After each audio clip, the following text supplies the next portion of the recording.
Hola, buenas noches. Buenas noches, profe. Buenas noches, profe. ¿Cómo están? ¿Todo bien? Bien, todo bien. Buenas noches. Buenas noches, ¿qué tal? Buenas noches para todos. Buenas noches, Leslie. Bueno, imagino que estábamos todos aquí a la espera de la apertura, así que vamos a comenzar. Bueno, en primer lugar, comentarles un poquito más, no sé si estaban todos presentes, me mandó un mensaje Martín Ugalde por esta cuestión relacionada con el Congreso de Fundamentación Jurídica, que se va a celebrar, bueno, como ya sabíamos, el 29 de octubre. Específicamente va a estar relacionado con la temática derecho del mar, así que es lo que vamos a trabajar a partir de que finalicemos con el tratamiento del problema número 2. Que bueno, vamos a comenzar el día de hoy, así que arribaremos al mismo durante el plazo de estas 2 semanas, y luego nos dedicaremos entonces a la confección del artículo, estas monografías que, bueno, de acuerdo a los que sean seleccionados, tendrán la oportunidad, siempre que lo deseen, por supuesto, de presentarse en este Congreso Internacional y, bueno, en esa instancia participar dentro de este marco y en ese tipo de experiencias que, bueno, son muy enriquecedoras, tanto en todo lo que tiene que ver con la expresión oral, de compartir con otras universidades. Vamos a estar junto con la Universidad de Colombia y la Universidad de Brasil también, participando en esta oportunidad. Así que bueno, yo les digo, va a ser una instancia muy enriquecedora. Así que bueno, ahí está Martín. Así que un poco él me había comentado por la temática que quería tratar, por supuesto, en materia procesal sobre derechos del mar. Ahí te veo, Martín.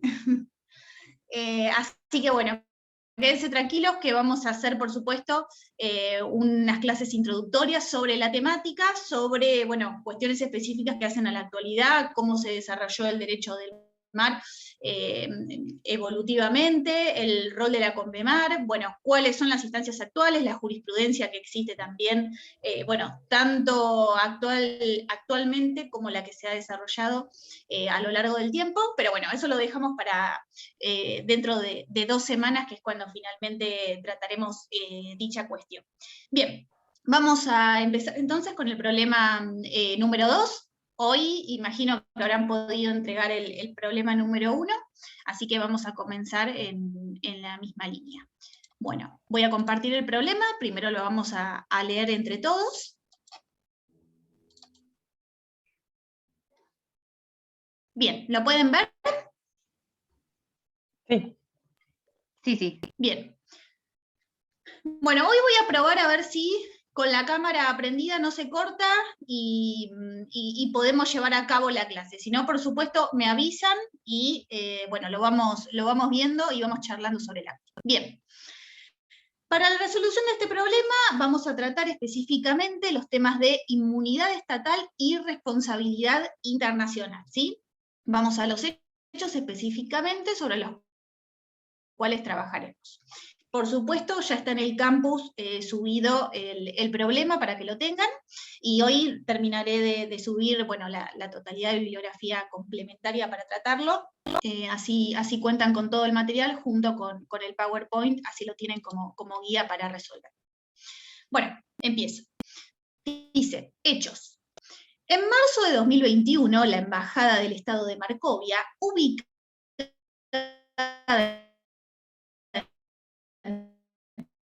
territorio del Estado de Arcadia, se había producido una escalada diplomática entre ambos países. El motivo principal del conflicto se debía a que el gobierno de Marcovia había autorizado el ingreso a su territorio del ex rey del fin de someterse a una intervención quirúrgica, en jurisdicción de Marcovia. Uno ya tiene el chip preparado, es por eso. Arcadia del Sur consideraba al ex monarca un traidor a su propia religión y cultura, ya que había intentado occidentalizar el país durante su reinado. Por otra parte, la justicia arcadia le había iniciado procedimientos por corrupción durante su gestión. Ambas situaciones provocaron un gran impacto mediático en el único multimedio estatal que monopoliza la información y opinión, sobre todo entre grupos de jóvenes radicalizados. Ello derivó en que, durante los días siguientes, la embajada se viera sorprendida por un grupo de 80 jóvenes estudiantes armados que, sin oposición alguna por parte de los funcionarios policiales de Arcadia, entraran a la embajada, izaran la bandera arcadia, emblema de su revolución radical, y ocuparan el edificio, tomando como rehenes a la totalidad de los ocupantes. Durante todo abril de 2021, el gobierno arcadio se mantuvo en silencio ante estos hechos y frente al pedido de auxilio del gobierno de Markovia, solo contestando que haría lo posible para mantener el orden en el lugar. Mientras tanto, los líderes religiosos de Arcadia, en sendos discursos... ¿Hola? ¿Me escuchan? ¿Va todo bien? Sí. Sí, se escucha, un micrófono, profe. entonces, bárbaro. Sigo entonces. Durante todo abril de 2021, el gobierno arcadio se mantuvo en silencio ante estos hechos y frente al pedido de auxilio del gobierno de Markovia, solo contestando que haría lo posible para mantener el orden en dicho lugar. Mientras tanto, los líderes religiosos de Arcadia, en sendos discursos expresados en distintas universidades y espacios públicos, alentaban a los jóvenes estudiantes a continuar en la ocupación de la embajada, considerándolo un acto heroico. Para los integrantes de la embajada, los días en cautiverio se convirtieron en semanas. Las tratativas llevadas a cabo para que los civiles depusieran las armas no dieron resultado.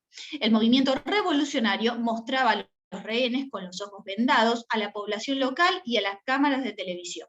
Los rebeldes expresaban que los ciudadanos marcovianos cautivos serían liberados únicamente a cambio de la extradición del monarca para ser juzgado por crímenes contra el pueblo arcadio. Ante tales proclamas, el líder religioso de Arcadia del Sur aprovechó la situación para consolidar su poder y de esa forma radicalizar aún más el país. Ello generó grandes disturbios en las calles, sumado a las represalias para todos aquellos ciudadanos arcadios que no aceptaran el nuevo régimen. Para este momento, nos encontramos en los albores del inicio de una posible crisis humanitaria, producto de la movilización de grandes olas de personas que escapan hacia las fronteras de los estados vecinos. Asimismo, en julio de 2021, el líder Ayatollah Medeli expresó públicamente en un discurso oficial del gobierno arcadio que apoyaba la toma y la lucha de los estudiantes. En este punto, Markovia lleva el caso a la Corte Internacional de Justicia, reclamando la violación de la Convención de Viena sobre inmunidades diplomáticas y la responsabilidad internacional del Estado arcadio por violar normas de derecho internacional. Bien. Estos son todos los hechos que, deberemos tener en cuenta para poder resolver el problema. Y estas son las preguntas sobre las cuales nos basaremos. Bien, en este punto, usted, recién graduado de la universidad, es convocado por el gobierno de Markovia para que lo asesore en la demanda a iniciar.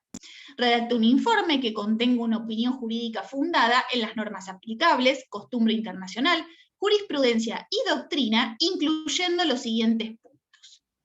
¿Existe responsabilidad internacional por parte del Estado de Arcadia del Sur? Si así lo considerare, indique cuáles hechos la generarían, en qué momento nace tal responsabilidad, qué normativas de derecho internacional han sido violadas y cuál o cuáles serían las reparaciones posibles. A su vez, habrá que contestar.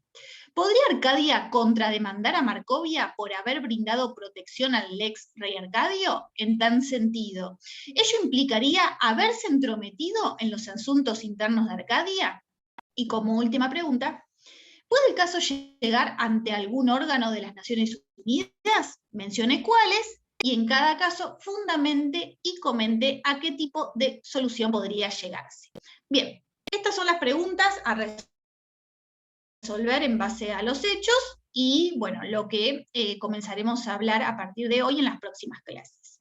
Bueno, Aquí tienen, por supuesto, los documentos a utilizar en consecuencia, bueno, el libro de cátedra, convenciones, están específicamente determinadas, y jurisprudencia que, bueno, también resulta sumamente necesaria para la resolución de dichos problemas, como para que tengan una orientación, especialmente todo lo que tiene que ver con el fallo de personal diplomático y consular de los Estados Unidos en la Embajada de Teherán, y actividades militares y paramilitares en contra de Nicaragua. Estos son ambos casos que llegan a la Corte Internacional de Justicia, ¿sí? El primero, Nicaragua versus Estados Unidos, y el segundo, Estados Unidos versus Irán.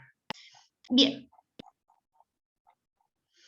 Bueno, antes de comenzar, quiero que me cuenten un poco a ver qué les parece o cuáles hechos pueden resultar los más relevantes a la hora de poder resolver la cuestión. Tenemos dos estados, el estado de Markovia por un lado, el estado de Arcadia del Sur.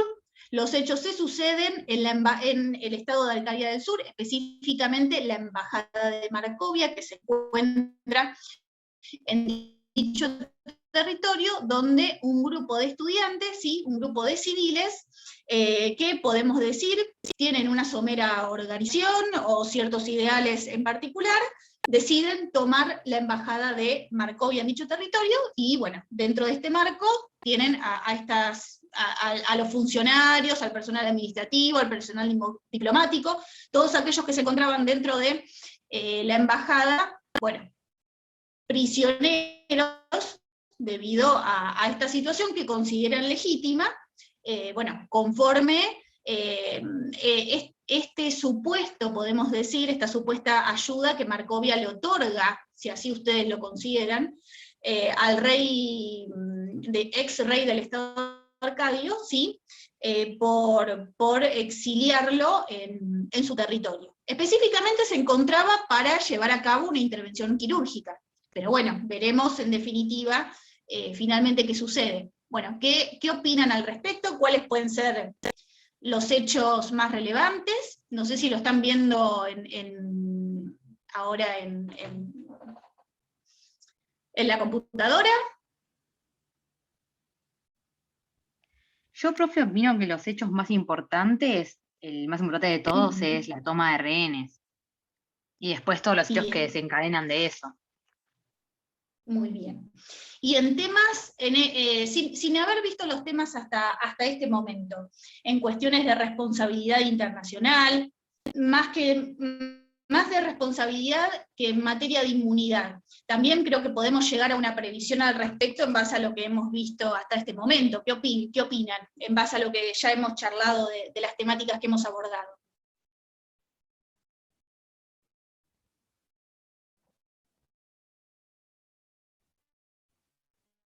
¿Puede considerarse este tipo de lucha, de protesta en base a una decisión tomada por el Estado de, bueno, no exiliar, sino de acoger en este caso al ex rey Arcadio, que iba a llevar a cabo una intervención jurídica en su territorio, en el territorio de Markovia?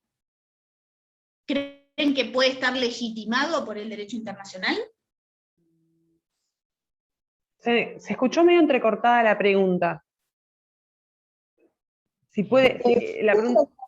Profe, porque, digamos, es un delito contra el pueblo el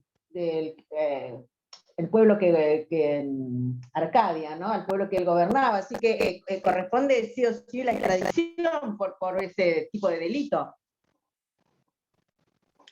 Bien, ahora, esto que nos plantea Glinka, ¿resulta suficiente? ¿Resultaría legítimo para que estos estudiantes ingresen, por ejemplo, en la embajada de Markovia y lleven a cabo, bueno, los hechos que se sucedieron? ¿Qué opinan? No, por supuesto que no. O sea, está llevando a la agresión, a la violencia, todos hechos que están repudiados por la Organización de las Naciones Unidas. Lo mismo que el líder haya expresado en un discurso público que apoyaba ese movimiento. Eso genera más violencia. Lo que sí hace bien el otro estado, no me acuerdo el nombre, es acudir ante la Corte Internacional de Justicia. Si vos querés extraditar a una persona, no podés hacerlo a partir de la fuerza, que no lo está haciendo el Estado, lo está haciendo un grupo de subversivos, pero el Estado lo está apoyando. Entonces está cometiendo un delito, ¿no? Bien.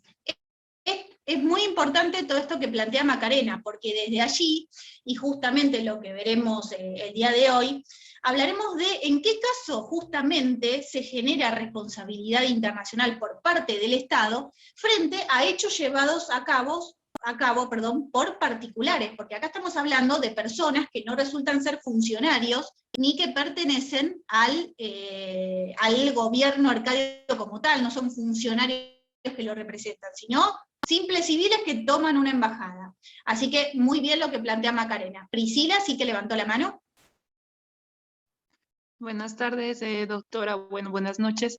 Yo pienso que aparte de eso puede ser que esté alterando igual todo lo que es el orden público, ¿no? De un determinado país y la tranquilidad igual de las personas que viven. Muy bien, y pensemos acá una cuestión muy importante, porque vamos a hablar en las clases siguientes no solo de inmunidad estatal, sino todo lo que tiene que ver con inmunidad en materia diplomática, ¿sí? ¿Cuáles son las reglas que se rigen, específicamente la Convención de Viena, en esta materia sobre inmunidad diplomática? Y en este caso pensemos en la importancia, a ver si recordamos todo lo que tiene que ver con el rol de las normas imperativas en materia de derecho internacional, ¿no? Porque supongamos que, por ejemplo, el Estado de Arcadia del Sur no ha ratificado, no ha firmado, por ejemplo, la Convención de Viena sobre inmunidad. ¿Qué pasaría en este caso en particular? ¿Le sería aplicable igualmente? ¿Ustedes qué opinan?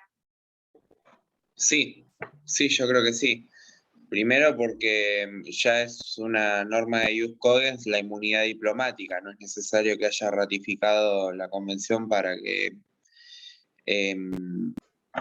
le sea oponible la obligación de respetar la inmunidad de los diplomáticos. Perfecto, muy bien. Claro, Estamos en el marco de normas imperativas. Exactamente, lo que hablábamos la clase pasada, normas imperativas que no solamente se encuentran dispuestas en el marco de un tratado, sino que configuran normativa de carácter consuetudinario, ¿sí? La costumbre internacional es justamente la que otorga este carácter de obligatoriedad y que los estados cumplimentar más allá de que hubieran firmado o no el tratado específico donde esta normativa se encuentre, ¿sí? Cuando se trata de norma consuetudinaria, todos los estados deben cumplirla como tal. Caso contrario, estaremos en presencia de un hecho. Así que bueno, muy bien hasta acá. Voy a dejar de compartir el problema.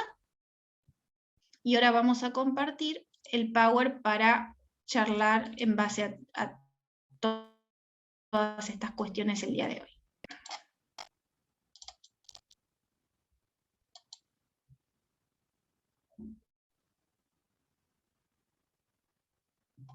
¿Pueden ver la pantalla completa? No, todavía no, ¿no?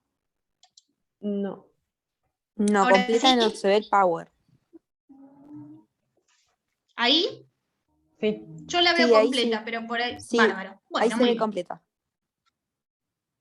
Vamos a empezar entonces a hablar de qué queremos decir cuando hablamos sobre responsabilidad internacional de los estados por la comisión de actos ilícitos, ¿sí? Bien. Vamos al concepto general como siempre, disponiendo que un estado incurre en responsabilidad internacional cuando viola una obligación internacional en vigor, ¿sí? Es decir, que por supuesto se encuentre vigente, cualquiera sea la fuente desde la cual emane dicha obligación internacional. Como lo tratábamos recién, la misma pueda surgir a partir de un tratado, sí, en materia bilateral, en materia multilateral, que los estados hubieren firmado, hubieren celebrado como tales, o cuando hablemos de una determinada normativa dispuesta por la costumbre internacional, ¿sí? Normativa de índole consuetudinaria, que resulta de carácter vinculante para los estados que integran la comunidad internacional. Bien, ¿qué pasa? Justamente cuando hablamos de la responsabilidad internacional nos estamos refiriendo a esta violación de dichas obligaciones. Dicha obligación, dicha violación genera a su vez una nueva obligación, que es la de reparar el perjuicio que se hubiera ocasionado, además de una serie de consecuencias jurídicas que veremos más adelante, ¿sí? Lo principal está en esta situación. Tenemos normas que regulan la responsabilidad internacional y sus consecuencias como tales. A las mismas las habremos de denominar normas de carácter secundario. ¿Por qué?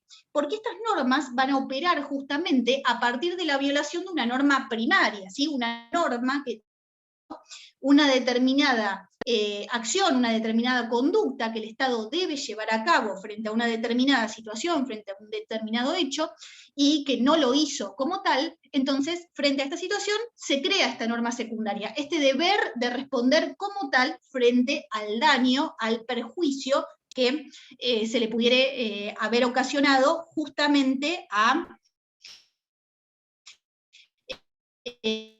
otro Estado. Existen dos formas de responsabilidad internacional, o hechos internacionalmente ilícitos. Los mismos van a ser llevados a cabo tanto por órganos como por funcionarios, ¿sí? Que representan al Estado como tal, y puede tratarse tanto de acciones u omisiones, ¿sí? La omisión de cumplir una determinada norma, determinados parámetros en particular, puede generar también responsabilidad general, ¿cuál es? Que justamente se tiene que tratar de órganos o funcionarios que representen al Estado y que lleven a cabo estas determinadas acciones u omisiones. Ahora bien, excepcionalmente, y como veremos a continuación, existen circunstancias donde los particulares pueden justamente generarle responsabilidad al Estado como tal, y el deber configura una excepcionalidad. La regla general es que el accionar del particular implica que éste deba responder por los actos no dado en su nombre y su representación. Ahora bien, tienen que darse determinadas circunstancias donde esto ha de ocurrir como tal, y veremos a continuación. Bien, esta es una de las formas de responsabilidad internacional que se le pueden arrogar a un Estado. La otra está dada por aquella responsabilidad que surge de actos que no se encuentran prohibidos por el derecho internacional, pero que sin embargo pueden generar un grado de responsabilidad como tal. Esto se conoce, hablamos específicamente de actividades de índole riesgoso, ¿sí? Por ejemplo, no sé, el envío de satélites al espacio extraterrestre, el transporte de cargas peligrosas, de cargas riesgosas en la frontera entre ambos estados, bueno, puede llegar justamente a generar responsabilidad por parte del Estado que está llevando a cabo estas prácticas, más allá de que no estemos hablando de una situación que esté prohibida.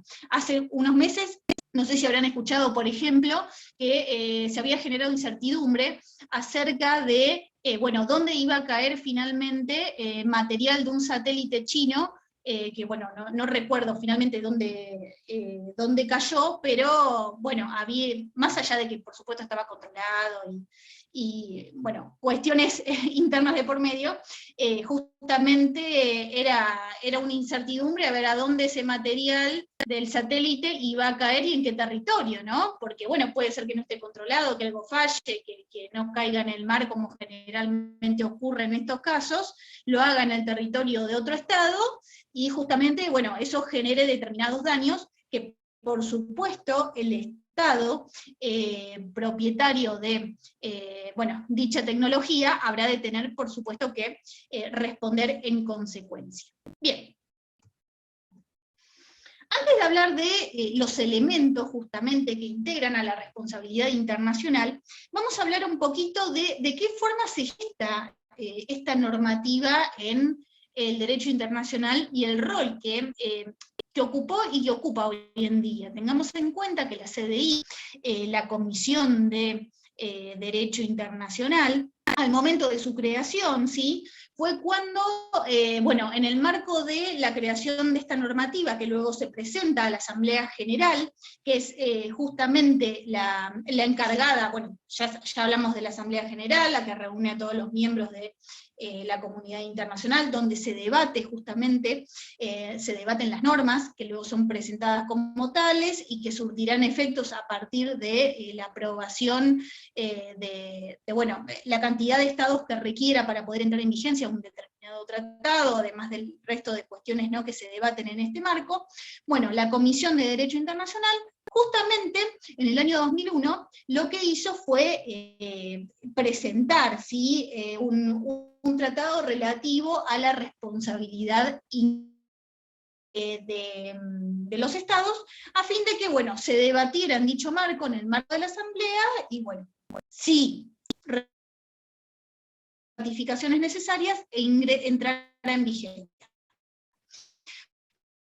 Bueno, eso no sucedió. Ya hablamos de un proyecto que existe como tal, pero que, bueno, más allá de que no resulta vinculante, hablamos que desde el 2001 hasta la fecha aún no cuenta con el número de ratificaciones necesarias para poder justamente entrar en vigencia. Lo interesante de esta normativa es que las disposiciones que establece, las cuales tienen precedentes, que es lo fundamental en materia de derecho consuetudinario, tanto los estados como los tribunales internacionales, las cortes internacionales, como así también las partes en el marco de un litigio, lo que hacen es acudir a esta normativa dispuesta en el proyecto como tal. Así que acá vemos nuevamente donde, más allá de no tener aún una vigencia formal en sentido estricto, de acuerdo a lo que estudiamos en lo que tiene que ver los tratados como fuente de derecho consuetudinario, de costumbre internacional, y de allí, bueno, puede ser este carácter vinculante tan importante a la hora de que se resuelva una determinada situación, un determinado conflicto que se dé entre dos o más estados, por supuesto. Bien, ahora, en base a esta pequeña introducción, veremos cuáles son los elementos que fueron plasmados, ¿sí?, en esta normativa, y que hoy en día tienen, bueno, este peso que les comentaba. Por un lado, tenemos que tener en cuenta que cuando hablamos de responsabilidad internacional, estamos en presencia de la comisión de un acto ilícito, ¿sí?, una conducta que es contraria a una obligación internacional que se encuentra en vigor, que está vigente. Ahora bien, tengamos en cuenta que esta conducta como tal justamente tiene que estar dispuesta en el marco de la violación a una obligación de índole internacional, ¿sí? Siempre hablamos de caracterizaciones de normativa dispuesta en materia internacional. Si una determinada acción internacional configura una violación como tal, pero la misma no lo significa en el marco del derecho interno de un Estado, bueno, por supuesto que quien va a prevalecer va a ser la normativa de índole internacional, ¿sí?, no la normativa interna del Estado. El Estado habrá de incurrir en responsabilidad internacional si lleva a cabo esta acción específica, más allá de que no se lo considere, ¿sí?, en su marco interno como un acto, un hecho de carácter ilícito como tal. Bien, en el marco de estos elementos que hablamos, tienen que existir dos especificantes, un elemento objetivo y un elemento subjetivo. El elemento objetivo, como hablamos hasta este momento, la violación o el incumplimiento de esta obligación internacional, y a su vez que dicha violación, dicho incumplimiento, le sea atribuido al Estado como tal. Que esto es muy importante para realizar esta diferenciación en materia de actos que tienen que, cuando cometidos por particulares, llevado a cabo por un particular. ¿Sí, Macarena? Perdón, porque no sé si o mi conexión está medio lenta y se escucha medio entrecortado, pero me parece que me perdí un poco, porque dijo que hay dos responsabilidades estatales. Uno es frente a hechos ilícitos y otro es cuando se genera responsabilidad, como dio el ejemplo del satélite, no me acuerdo de qué nacionalidad. Acá lo que vamos a hacer es focalizarnos en los ilícitos, cuando es una obligación internacional, no una responsabilidad por un accidente, un evento. Exactamente. Acá vamos a hablar específicamente de actos que generan esta responsabilidad. ¿Me escuchás bien? No, yo no. Acá, No sé si los demás porque escuchan bien. escucha igual entrecortado. Entraba mucho, profe. Ok. Sí, profe, se Bueno. escucha entrecortado. Yo encima también tengo mala conexión, saqué la cámara pensando que era el mío, pero se escucha entrecortado. Igualmente. Bien. Bien. Por eso, sí,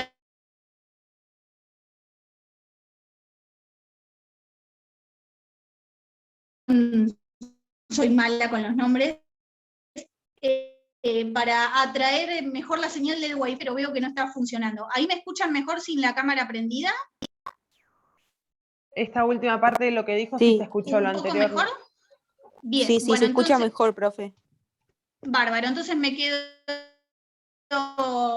sin cámara y por supuesto ustedes me interrumpen, bueno, todo lo que sea necesario. Estábamos hablando de, primero para contestar la Macarena, que se quede tranquila, que justamente vamos a hablar sobre la responsabilidad internacional del Estado por la comisión de actos o hechos que ver cuando estamos frente a una actividad que Profe, está disculpe, se me está permitida, pero que es cortando.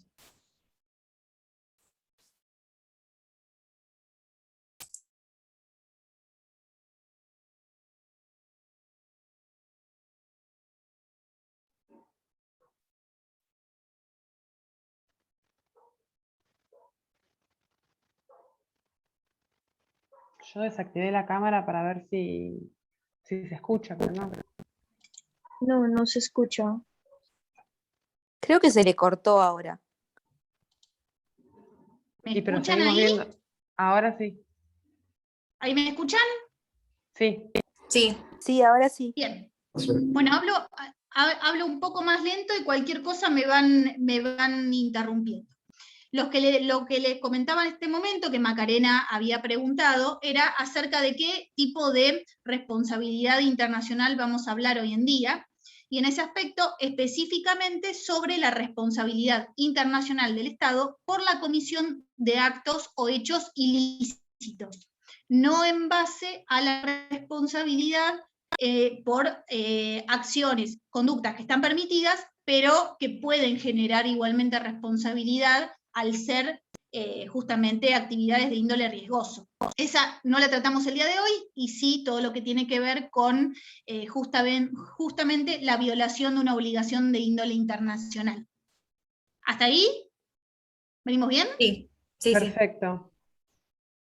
Bárbaro. Bueno, entonces hablábamos en este marco de los elementos de dicha responsabilidad, ¿sí? Un elemento objetivo basado en la violación o el incumplimiento de esta obligación de índole internacional, y que a su vez este incumplimiento, por supuesto, le tenía que ser atribuible al Estado como tal.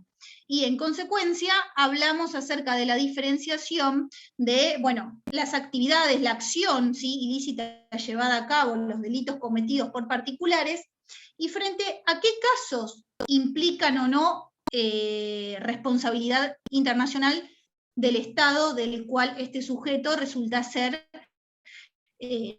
nacional. Bueno, lo veremos a continuación como tal. Bien, también tener acá datos que resultan importantes a tener en cuenta, y que la CDI, sí, la Comisión de Derecho Internacional no ha tomado como tal, que por ejemplo, para que exista esta responsabilidad internacional, no resulta sí o sí necesario que exista un daño como tal. El daño sí será relevante al momento de disponer cuál será la reparación correspondiente, ¿sí? Pero en materia de acreditar y otorgar responsabilidad a un determinado Estado, no resulta necesario que el daño exista como tal. Es suficiente que se acredite la violación a la violación internacional. Lo mismo en materia de culpa o de dolo, ¿sí? No son que, bueno, este tipo de tipificaciones las sí de, bueno, nuestro derecho interno y que se ha estudiado en derecho penal. Estas configuraciones subjetivas no tienen este valor en el marco del derecho internacional y no configuran un elemento necesario justamente del hecho internacionalmente ilícito que pudiera ser exigido, está el deber de responder, la responsabilidad como tal, y en ese marco una obligación o norma secundaria que deba ser bueno, respondida, ¿no? Resuelta como tal en base a la acción que se hubiera llevado a cabo. Bien, dentro del elemento objetivo, tenemos específicamente acá, les nombré solamente cuáles son los artículos donde están dispuestas cada una de estas disposiciones. En primer lugar, la calificación del hecho como ilícito, que era lo que hablábamos hasta hace un ratito, que justamente dicha calificación habrá de regirse por el derecho internacional, ¿sí? No tiene importancia lo que se establezca en el marco interno, ¿sí? Es independiente de si el hecho resulta o no justamente de carácter ilícito en el marco de su derecho interno. Esto se rige por las disposiciones del derecho internacional como tal. Bien, vamos a la vigencia de la obligación violada. ¿Y qué quiere decir con esto? Que acá, en esta cuestión, ha de imperar el principio de irretroactividad,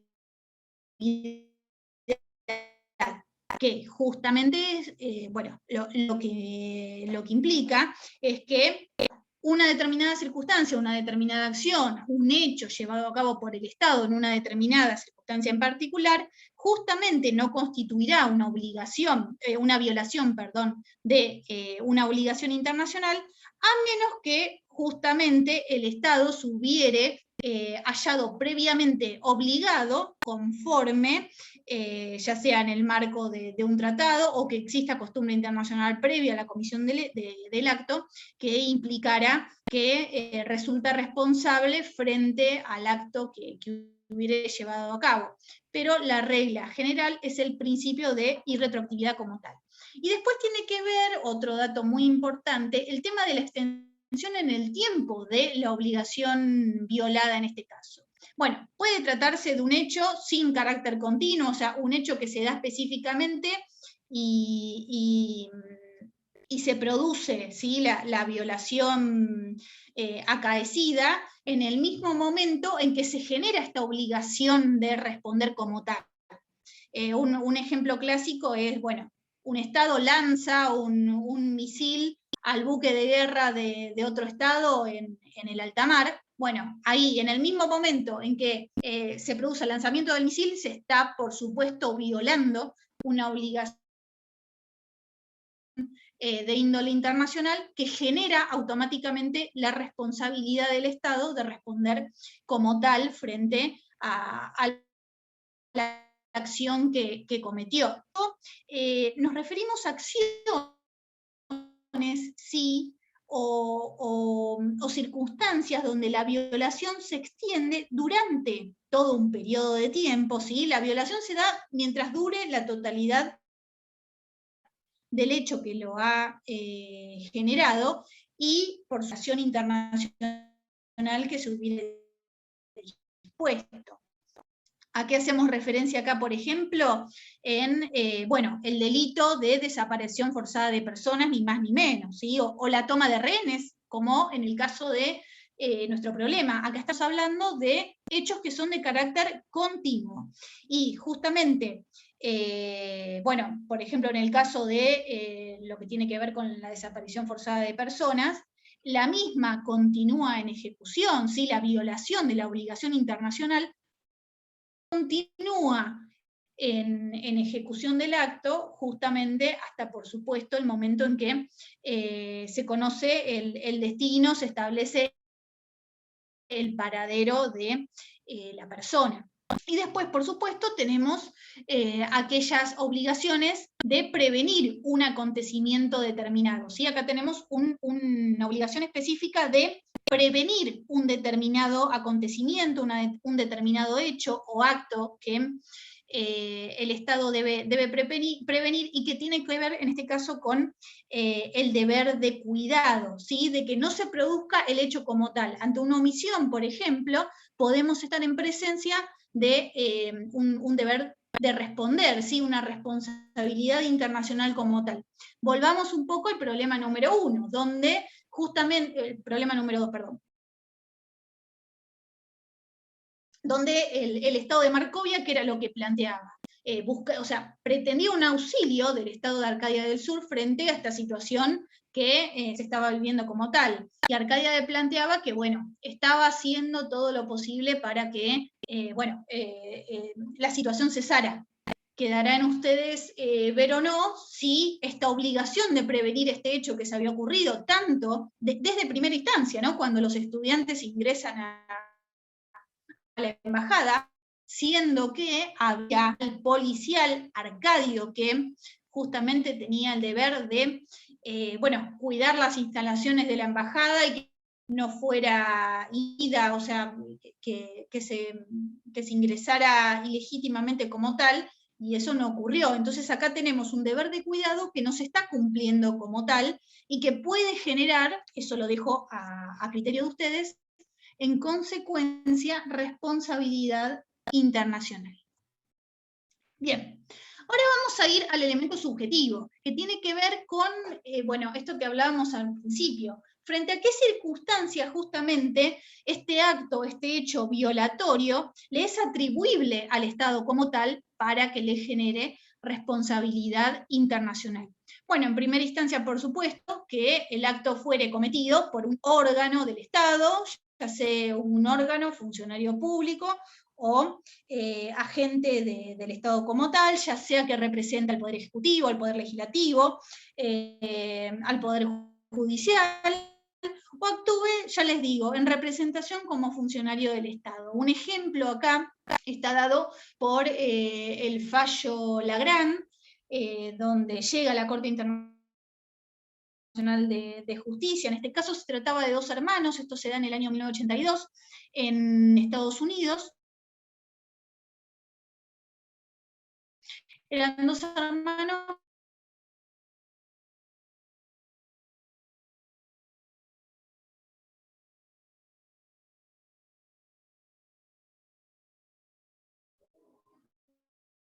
Doctora.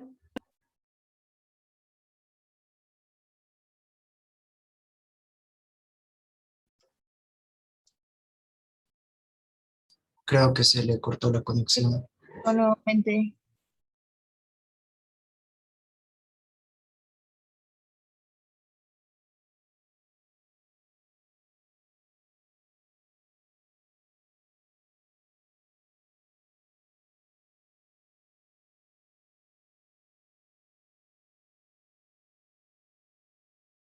Hola, me re perdieron, chicos. ¿Ahí me escuchan? Ahora sí. Ahora sí. Llegamos hasta, eran 2 hermanos. Disculpen que está funcionando tan mal internet. Bien, entonces. Ahí no se escucha, se está muteada.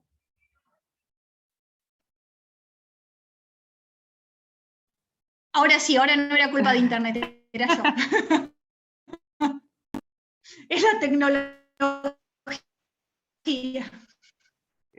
Pasa. Y eso que ya vamos un año. Bueno, ahora esperen que apago primero.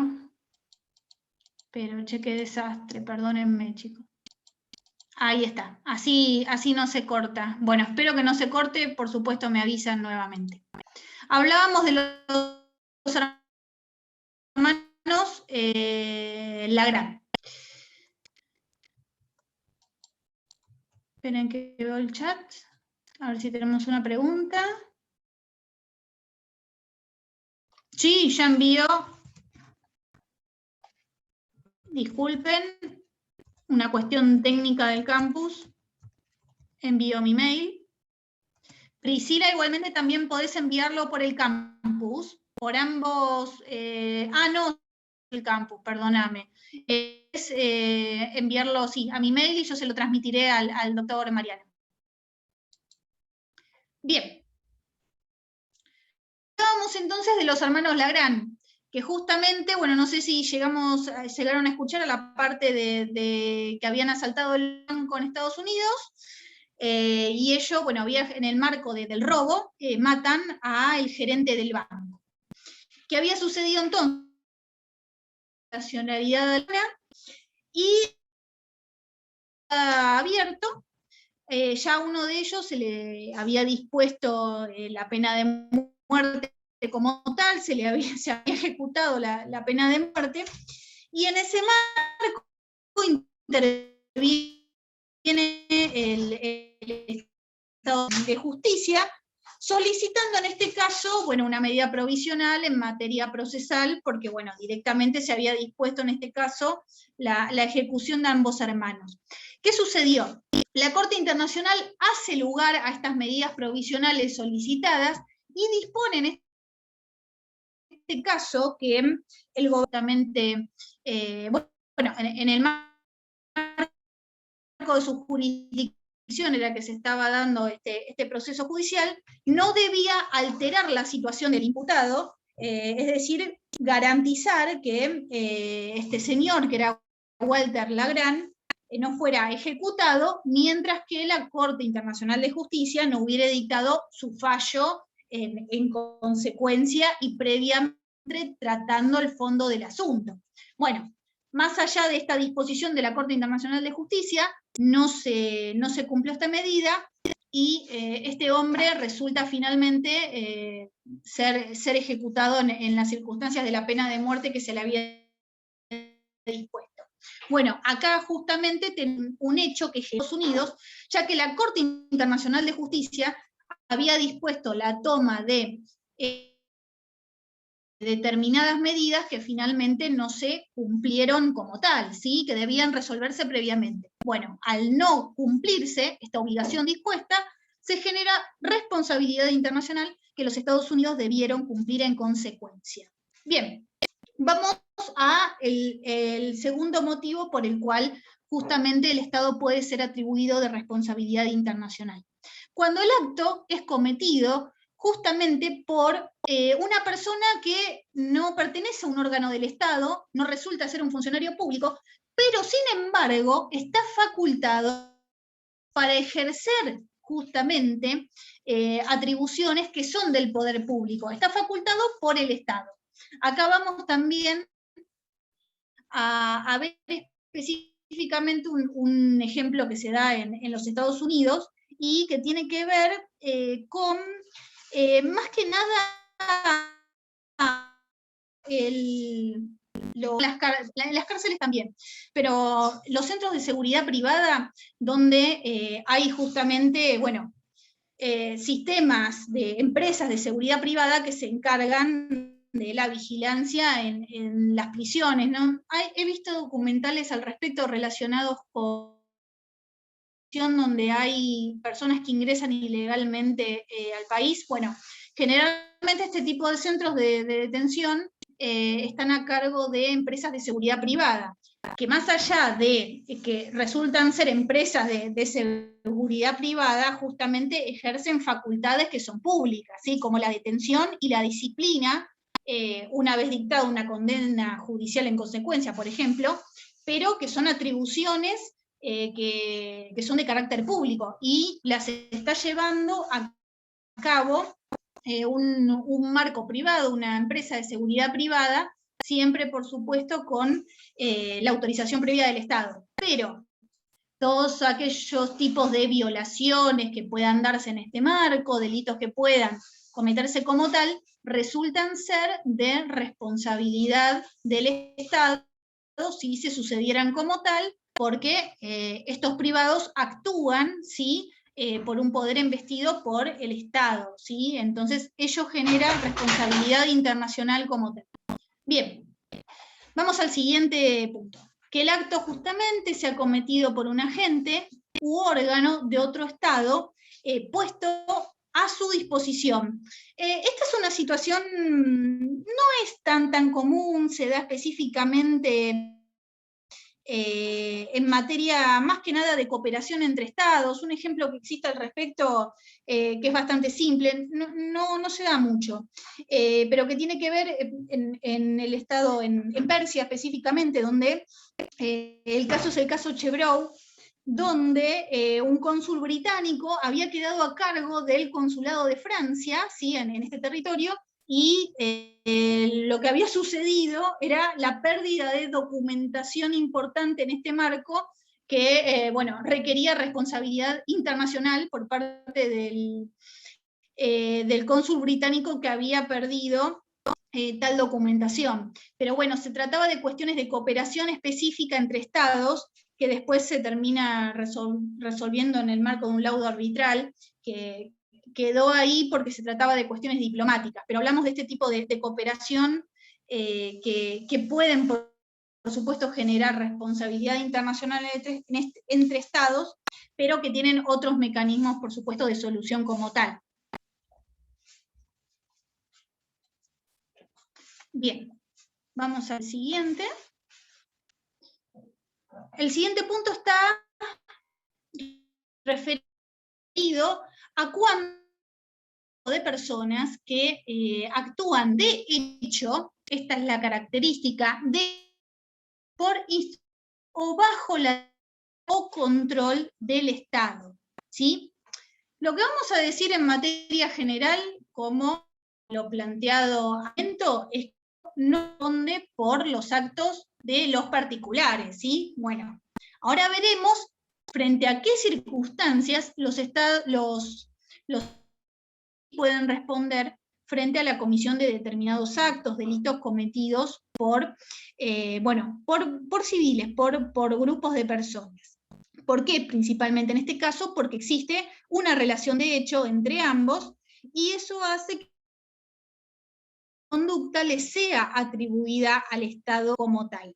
Si bien en este punto la jurisprudencia no resulta ser uniforme, porque se debate mucho tema del grado de control que el Estado debe ejercer, ¿sí?, sobre el grupo de personas para que finalmente se disponga esta responsabilidad de índole internacional, se ha llegado no a la conclusión, pero lo más aceptado al respecto es la existencia de un control efectivo que debe haber en tales circunstancias para que se genere justamente esta responsabilidad internacional por parte del Estado. Y la jurisprudencia más notable que tenemos en la materia está dada por el caso Nicaragua contra Estados Unidos, ¿sí?, que llega a la Corte Internacional de Justicia, como les comentaba cuando hablábamos del problema.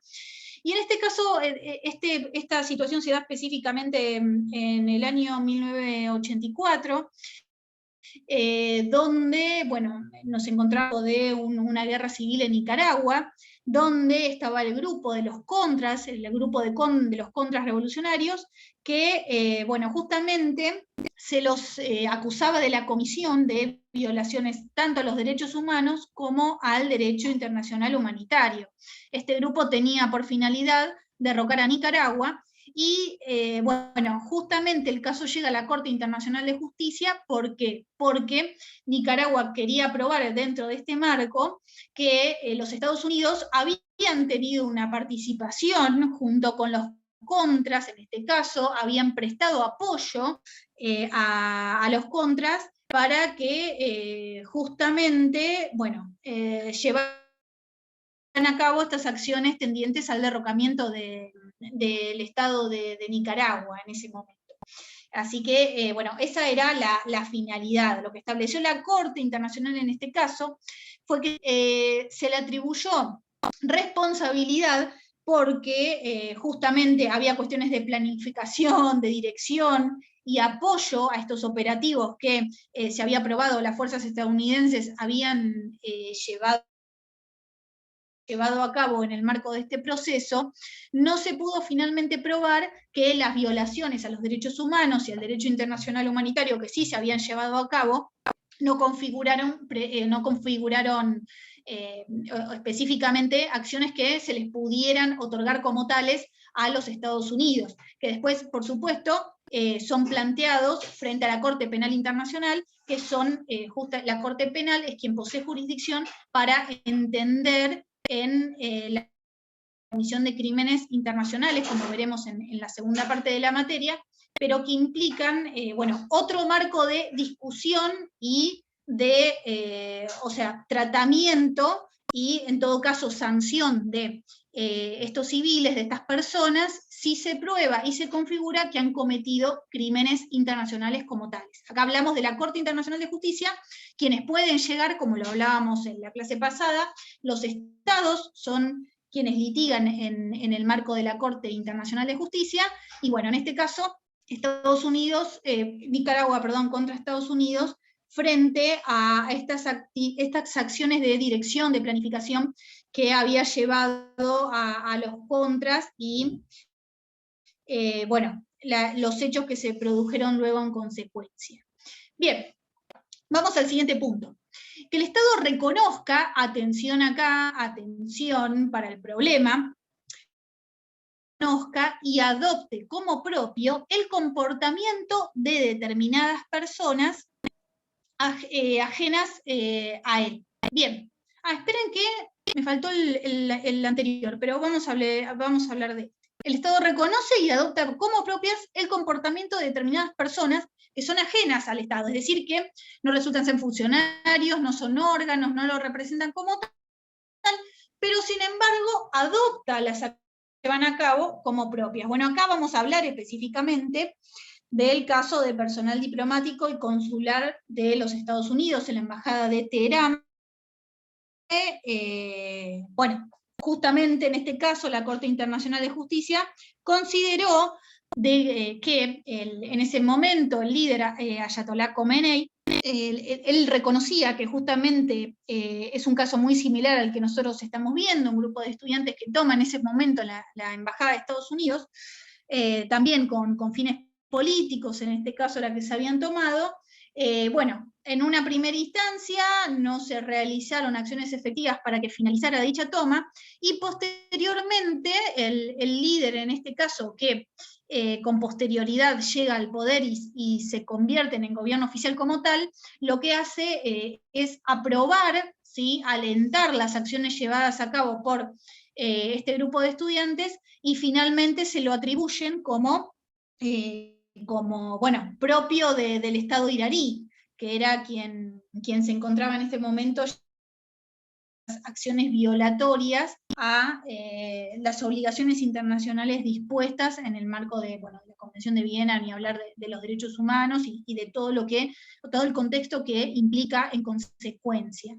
Así que quédense tranquilos que vamos a ver específicamente este fallo para la resolución del problema, pero bueno, acá hablamos de una cuestión importante. El Estado reconoce como propio las acciones llevadas a cabo por terceros, y eso genera, por supuesto, responsabilidad.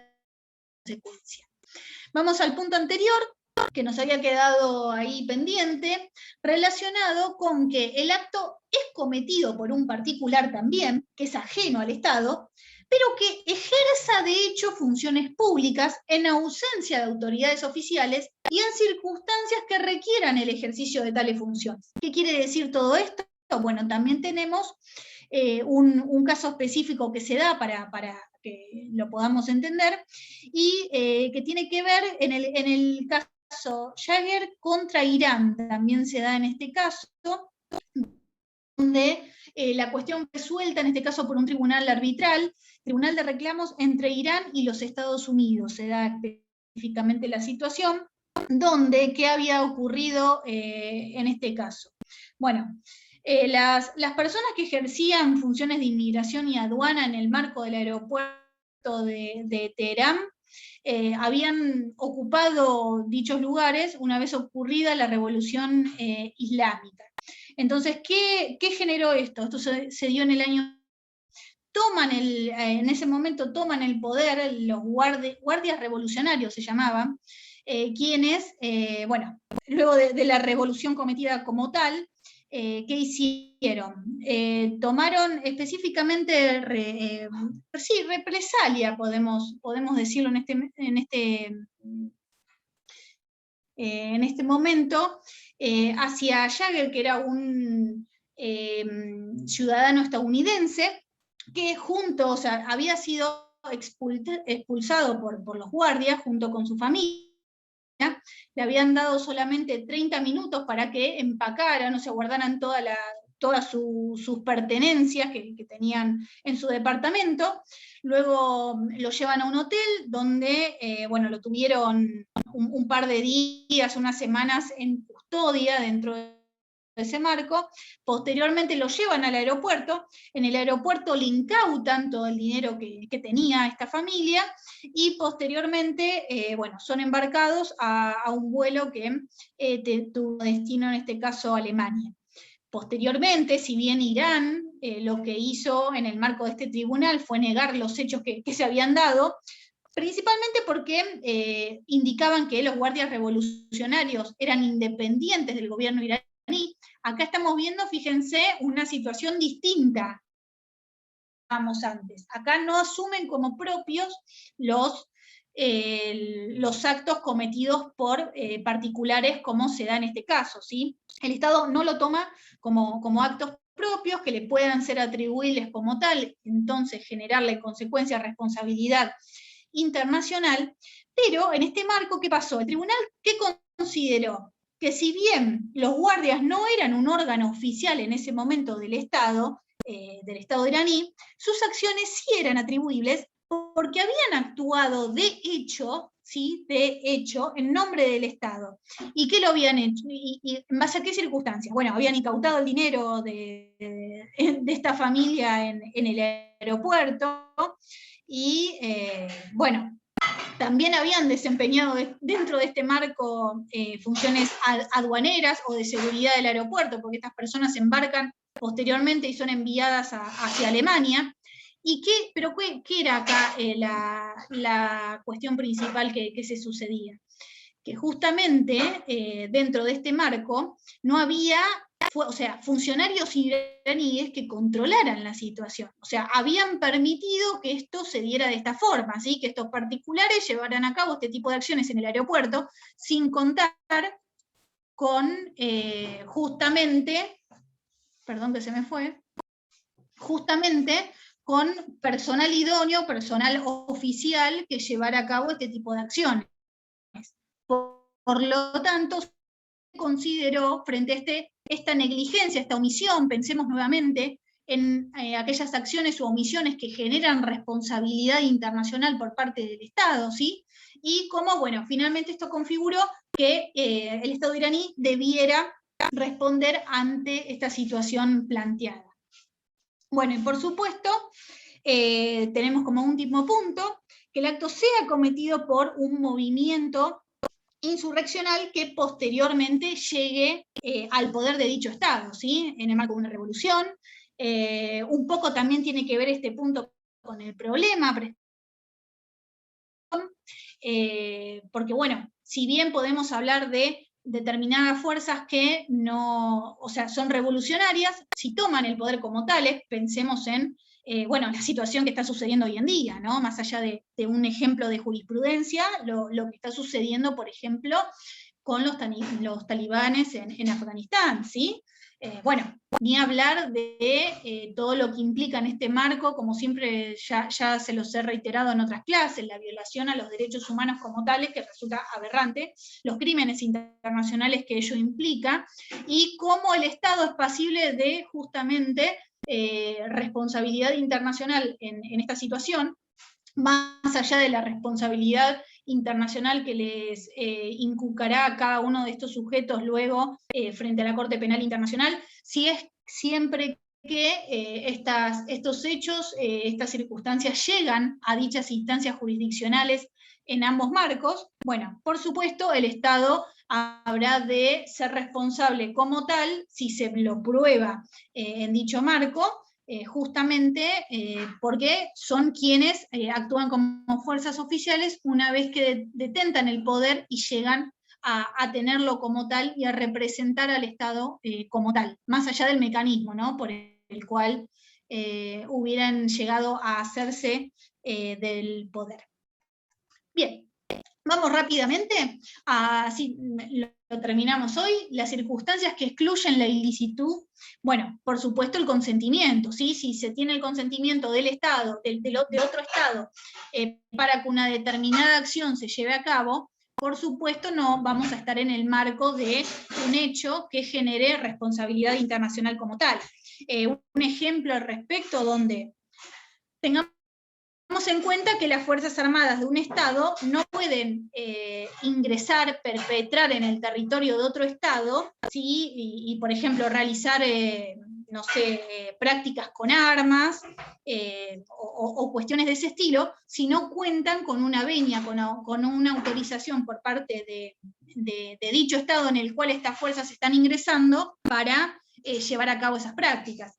Que puede sucederse tranquilamente, ¿no?, que se trata de un programa, por ejemplo, coordinado por las escuelas de guerra de ambos países, pienso. Entonces, acá ya no estamos hablando de una cuestión que genera responsabilidad internacional, porque hay un consentimiento previo de ambos estados para que esta práctica se lleve a cabo. Sino sí configuraría un hecho que puede generar responsabilidad internacional. Bueno, la legítima de hablar. Acá hablamos específicamente de lo que tratamos la clase pasada relacionado con el rol del Consejo de Seguridad, que tienen que darse, por supuesto, los requisitos de necesidad, de proporcionalidad, de inmediatez, para repeler un ataque que le llegue al Estado por parte de un Estado tercero. Bueno, en este tipo de situaciones, por supuesto, existe la legítima defensa y no habrá responsabilidad internacional, siempre que se cumplan, ya les digo, estas características relacionadas con un estado de necesidad, que sea inmediata la acción defensiva y siempre proporcional a bueno, la medida, la acción que se está recibiendo. Después tenemos las contramedidas, que cuando hablamos de contramedidas, hablamos de justamente circunstancias o acciones que un Estado puede tomar para obtener la cesación, la reparación de una determinada acción que le genera un perjuicio como tal, pero que no implican ni un castigo ni una sanción para el Estado incumplidor, ¿sí? Sino que tienen la finalidad de bueno, hacer cesar una determinada situación que se está dando. Tienen que ser, por supuesto, proporcionales al perjuicio producido, y bajo ninguna circunstancia pueden implicar bueno, por ejemplo, el uso de la fuerza, ni hablemos, ni bueno, una cuestión que sea de gravedad tal que pueda finalmente generarle o inculcarle responsabilidad internacional, ¿sí? Un ejemplo que se da en este marco tiene que, las contramedidas están específicamente más dispuestas en materia de índole comercial, cuando existen entre estados, tratados de libre comercio, y bueno, se adopta, por ejemplo, una contramedida dentro de este marco de cumplir determinadas disposiciones que los estados habían pactado, a fin de que esta acción que genera una violación a una obligación internacional desde otro ámbito deje de producirse, y que por lo tanto se aplique en consecuencia esta contramedida.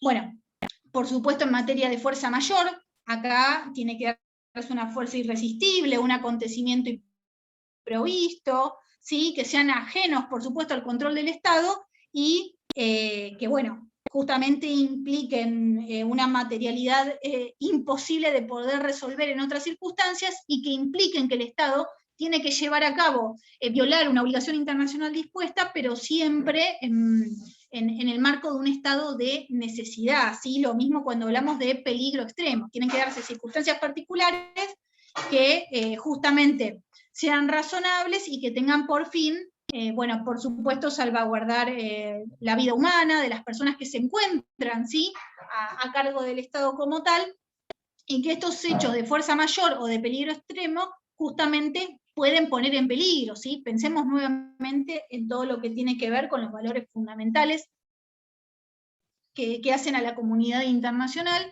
y ni hablar, siempre se pondera la vida de la persona, la dignidad de la misma como tal, y también la paz y seguridad internacionales, ¿sí? Como valores máximos, frente a, por supuesto, el resto de normas internacional que existe como tal, frente a las obligaciones internacionales que se disponen en consecuencia, pero siempre tengamos en cuenta, como hoy muy bien nombraba nuestro compañero, en materia de normativa ius cogens, ¿sí? En el marco de esa importancia hablamos.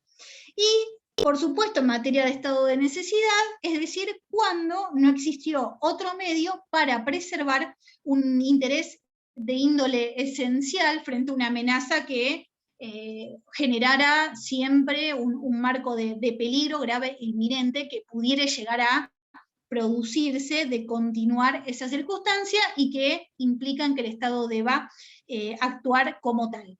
Así que bien, estas circunstancias específicas finalmente son las que implican que, bueno, siempre que se prueben como tales en el marco judicial específico, hagan que no exista responsabilidad y excluyan, tal como lo establece la normativa, la ilicitud en el acto que el Estado hubiere llevado a cabo.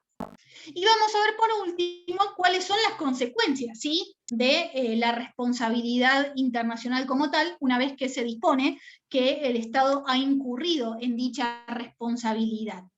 Bueno, en primer lugar, cumplir la obligación violada. El hecho de que un Estado finalmente, por algún tipo de situación en particular, no termina cumpliendo una obligación, viola la obligación dispuesta, ya sea en el marco del tratado que se hubiera firmado, o en una normativa consuetudinaria, como lo hablábamos hoy, bueno, finalmente eso no es que implique una razón para que no se dé el deber de continuar posteriormente justamente llevando a cabo el cumplimiento de dicho deber, dicha obligación como tal.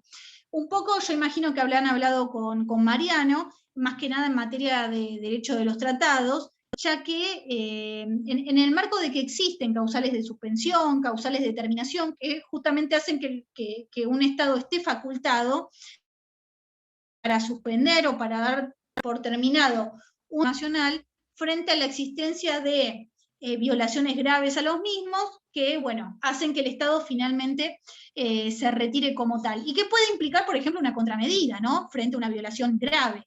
Ahora bien, en determinado tipo de tratados, volvemos a lo que tiene que ver en el marco de normativa ius cogens, ¿sí? En materia, por supuesto, de todo lo que tiene que ver con derechos humanos, derecho internacional humanitario, todas aquellas normativas específicas que tienen que ver en materia de protección de la persona humana, bueno, no hay ningún tipo de instancia en la cual dichos tratados, dichas disposiciones puedan ser, por supuesto, suspendidas o darse por terminadas y habrán de tener que cumplirse frente a toda tipo de circunstancias, más allá de que previamente se hubieran violado, bueno, debe finalizar dicha violación y continuar con el debido deber, valga la redundancia, dispuesta por la normativa internacional en consecuencia.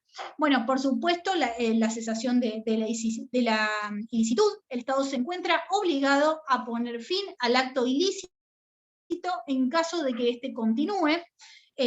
Bueno, acá un poco lo que charlábamos hoy en materia de desaparición forzada de personas, por ejemplo, un delito de carácter continuado, que era el que charlábamos hoy, donde, bueno, si una persona se encuentra, o cuando una persona se encuentra detenida ilegítimamente, que esto pasa mucho, acá tenemos varios fallos en materia de la Comisión Interamericana de Derechos Humanos que ha fallado en consecuencia, donde tener una persona detenida ilegítimamente sin, por supuesto, garantizarse, defenderse y llevarse a cabo el proceso correspondiente en materia del debido proceso como así está establecido, bueno, justamente eso genera la responsabilidad internacional del Estado como tal, y deberá proceder en consecuencia a la libertad inmediata de aquella persona que se encuentra detenida ilegítimamente sin cumplírseles las garantías del debido proceso como tales, y todo lo que hacen, por supuesto en consecuencia en materia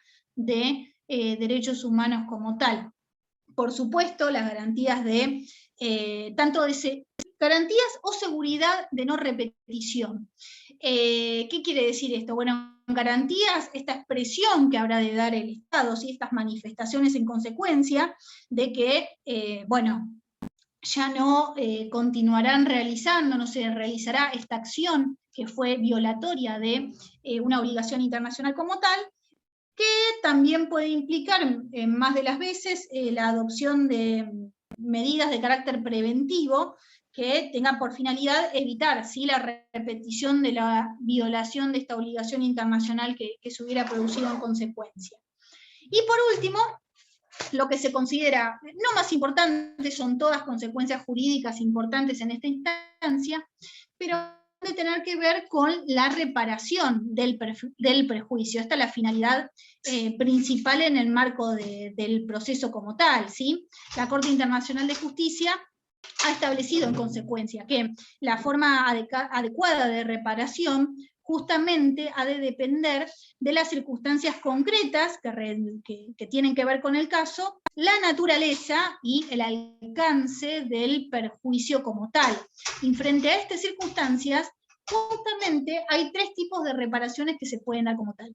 Bueno, por un lado, la restitución, que tiene que ver con el restablecer la situación que existía antes de la comisión del ilícito, ¿sí? Volver las cosas al estado anterior. Bueno, siempre que ello fuera materialmente posible, ¿no? Eso resulta fundamental en este marco. Si hablamos de una persona, como charlamos hoy, que se encuentra detenida ilegalmente, bueno, su liberación inmediata es lo que implica esta restitución a su estado anterior, y que configura la cesación del hecho ilícito, más allá de la respectiva indemnización, la respectiva satisfacción o garantía que se le otorgue con posterioridad. Bueno, en este primer paso implica la restitución de la situación que existía antes de la comisión del ilícito. Una indemnización en consecuencia, ya en este marco ya sabemos que se trata de una suma de dinero, que justamente tenga por finalidad cubrir todos aquellos daños susceptibles de valuación, ¿sí?, pecuniaria que se hubieran dado en consecuencia, y una satisfacción por parte del Estado. ¿Qué significa en este caso? La satisfacción en realidad consiste en un reconocimiento, ¿sí?, de la violación que se llevó a cabo por parte del Estado.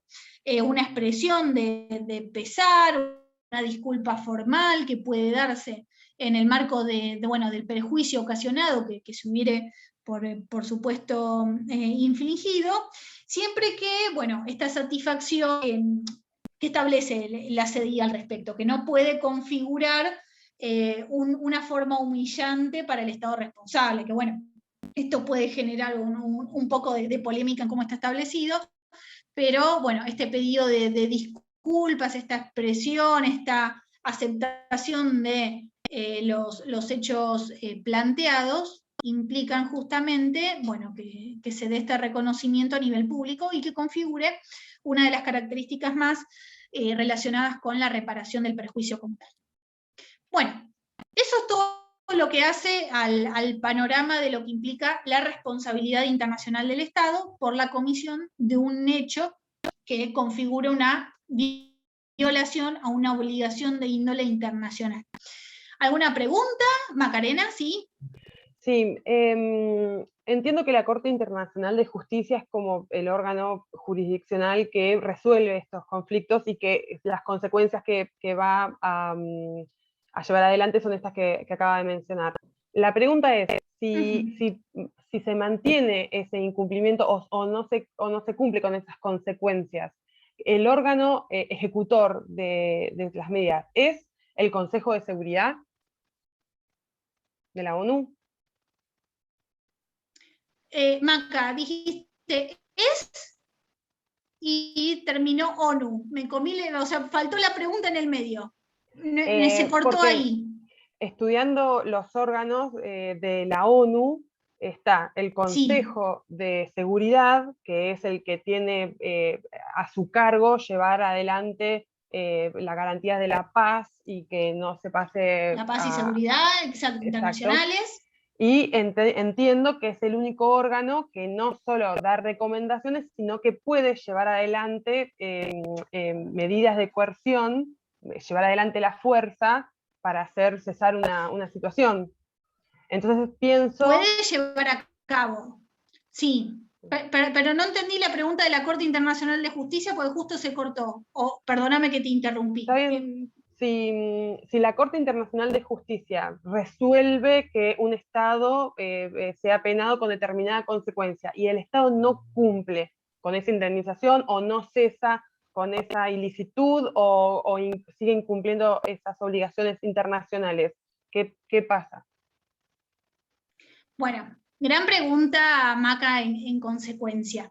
Lo que debe pasar, por supuesto, es, o sea, estamos generando un marco de una nueva normativa en secundaria, nueva responsabilidad internacional, en este caso por no cumplir con una orden dispuesta, en este caso por un organismo jurisdiccional internacional como es la Corte en consecuencia. Y pueden establecerse, por ejemplo, este tipo de contramedidas para que el Estado finalmente cumpla, o no la utilización del uso de la fuerza, por supuesto, porque esto no está permitido bajo ninguna circunstancia, a menos que el Consejo de Seguridad así lo establezca o lo disponga frente a determinadas circunstancias excepcionales, pero pueden aplicarse otro tipo de medidas que hagan que se dé este cumplimiento efectivo. Por ejemplo, viste lo que sucede, bueno, que también es muy polémico, pero lo que sucede en Cuba frente a determinadas sanciones que se le disponen al Estado como tal, y que se requiere la cooperación por parte del resto de los estados para que cese, por ejemplo, digo este estado o cualquiera de la comunidad internacional en la actitud que está llevando a cabo. Entonces, por ejemplo, se le da un bloqueo en materia económica y esta medida actúa como, bueno, un detrimento frente a la medida que no se está cumpliendo, dispuesta en materia jurisdiccional en este caso, y que requiere por parte del Estado bueno, su cumplimiento específico. Pero se aplican este tipo de medidas en cooperación entre los Estados para que, bueno, finalmente se dé cumplimiento a lo establecido. Pero bueno, siempre tengamos en cuenta que esto es lo que configura también un poco la arena internacional, la arena de política internacional, bueno, siempre hablamos de un sistema descentralizado. Por supuesto, los estados deben cumplir las disposiciones jurisdiccionales que se hubieran, a las que se hubieran sometido, porque por supuesto la competencia de la Corte es de índole voluntario, ¿sí? Los estados se acercan a justamente resolver sus controversias, los conflictos que existieran entre ambos en consecuencia, y después, por supuesto, deben cumplir con la resolución, la sentencia dictada por la específica corte que hubiera dictaminado en consecuencia. Pero bueno, existen este tipo de medidas, este tipo de sanciones en materia comercial, económico, que pueden utilizarse para que finalmente cese esta falta de respuesta, de acogimiento a lo que un tribunal hubiera dispuesto en consecuencia. Gracias. No, por favor. ¿Alguna otra pregunta? Profe, tengo una pregunta en cuanto a las reparaciones. Sí, cómo no. ¿Se puede dar, por ejemplo, la restitución en caso de que se pueda volver al estado anterior, más una indemnización, más una satisfacción? O sea, ¿se puede dar las tres? Puede darse una circunstancia donde las tres se apliquen. Esto depende mucho siempre del caso en concreto y el tipo de violación que se hubiere dado, pero puede tranquilamente darse la posibilidad de que estas tres circunstancias se den en consecuencia. Por ejemplo, en el marco del proceso que vamos a ver nosotros, específicamente el fallo de la Embajada de Estados Unidos en Teherán, justamente se dispuso tanto la restitución como la indemnización respectiva. ¿La restitución de qué? De que justamente liberara a la embajada y que volviera al poder de los Estados Unidos como tal, o sea, en el marco de los funcionarios diplomáticos, administrativos y las personas que estaban trabajando en dicho lugar, que se libere la embajada y que Estados Unidos pueda ingresar nuevamente en un marco pacífico y como debe hacerlo, ¿sí? Entonces, acá hablamos de una circunstancia que implica restituir la situación al estado anterior, en este caso la toma, que implicó, por supuesto, la aplicación de un respectivo caudal económico, una indemnización que, en este caso tuvo Irán que responder en consecuencia por la toma acaecida. Perfecto, profe, gracias. No, por favor. ¿Alguna otra pregunta? ¿Todo bien? Yo, Romina, quería saber si podías repetir lo que habías dicho. Bueno, cualquier cosa, igualmente, por supuesto, ahora el miércoles nos vemos de vuelta. Hola. ¿Sí, Martín? Sí, podías repetir lo que habías Sí, te dicho. escucho. ¿Me escuchás? Hola. Sí, al principio, quedé como al principio, después se siente como un vacío. ¿Relacionado con el Congreso? Sí, eso te quería consultar porque se me había tildado el Zoom al principio de la clase y no lo había podido escuchar. Bien. No, lo que les había comentado es que durante el plazo de estas 2 semanas, esta semana y la siguiente, vamos a tratar el problema número 2, y a partir del 27, si no me equivoco, el lunes 27, sí, vamos a comenzar a tratar, de toda la temática de derecho del mar a fin de tener una aproximación a lo que va a ser el 29 de octubre el Congreso y la posibilidad de que redacten en consecuencia un artículo relacionado a la temática que les interese en el marco de todo lo que tiene que ver con derecho del mar, y bueno, dentro de esa circunstancia la posibilidad de que se presenten y expongan su presentación en el marco del Congreso, que bueno, como les comentaba, va a tener como partícipes también a la Universidad de las Américas en Colombia y a la Universidad de Brasilia. Brasil y Colombia van a estar en este congreso junto con nosotros. Así que bueno, eso sería, no amplié mucho más, quédate tranquilo que es poquito lo que hablamos al respecto. Profe, una pregunta. La fecha. Sí. Una pregunta. Se cortó. La fecha de entrega de este trabajo. Sí, no se los dije. ¿Ahí me escucha bien? Sí, perfecto. La fecha va a ser el 27, ¿sí? El mismo 27, tienen todo el día para la entrega del trabajo. Así que son 2 semanas que tenemos para abordar este problema, el 27 de septiembre. Y después trabajaremos, ya les digo hasta qué fecha, hasta el 8, del 27 al 8, son 2 semanas sobre las cuales trabajaremos en lo que tiene que ver con el abstract, la primera presentación en el marco del Congreso, ¿sí? De la temática que trabajaremos para luego presentar el 29, vamos a tener un mes para, justamente proceder a la redacción y a la presentación.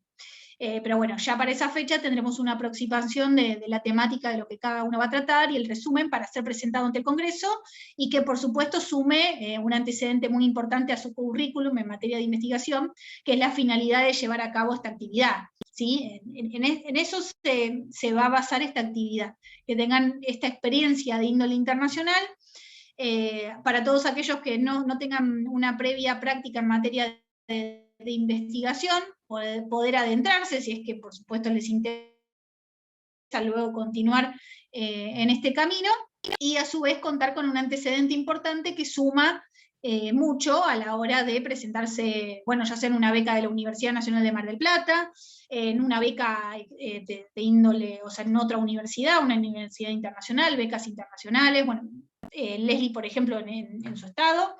Entonces, becas tanto nacionales como internacionales, se requiere de los antecedentes previos, y estas circunstancias, justamente son sumamente aprovechables para que tengan esa oportunidad de participar. Ahí el ¿Y para mensajito qué del chat. Así que fecha bueno, es eso? chicos, sí, Está bien, sí. profe, El disculpe. 29, ¿Para qué fecha 29 es? de octubre. No, por favor. El Ah, está 29 bien. de octubre se va a llevar a cabo el Congreso. Bien. Falta, todavía tenemos un tiempito, ¿sí? Un mes y medio. Así que va a haber tiempo para que lo hagan tranquilos. Pero Es lo que vamos a sería el tener, segundo ya les cuatri. digo. Exactamente, sí, ya vamos a Bien. estar en el segundo ¿Y cuatrimestre. en el segundo cuatrimestre también se presentan trabajos prácticos o es solamente la preparación del informe o cómo se denomina?